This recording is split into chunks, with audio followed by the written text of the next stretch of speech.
A retired teacher didn't hold back in a blunt letter she penned to parents. It's now being hailed by thousands, with many saying that the last line is absolutely spot on. The only question is, do you agree?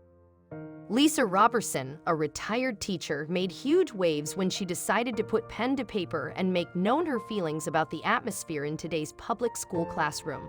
Although many people have an opinion about things like the public school system, childcare, and education, this teacher struck a chord as she spoke from years of experience.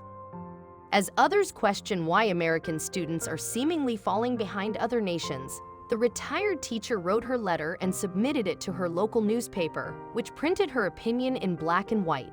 The educator's words left no gray area, that's for sure, as Lisa blatantly put it all on the line, calling out what she believes is the real problem behind failing students.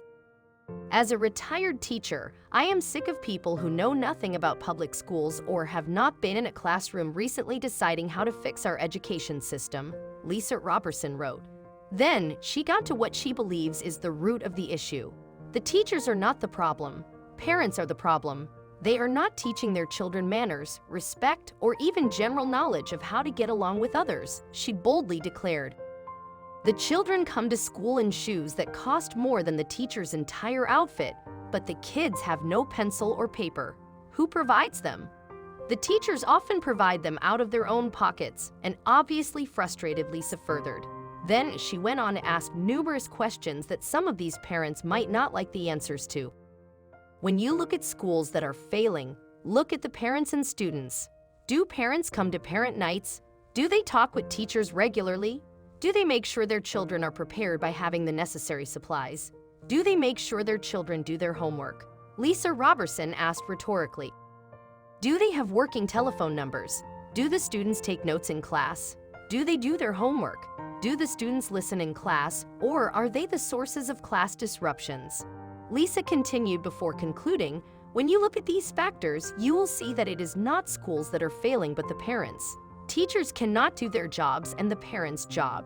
Until parents step up and do their job, nothing is going to get better.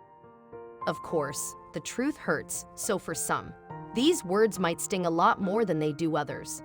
But Lisa Robertson is right, at least to a point. A child's success cannot be left up to the teacher alone. The parent must be present, and most importantly, they must parent. Although a teacher can help reinforce it, some things must first be taught at home.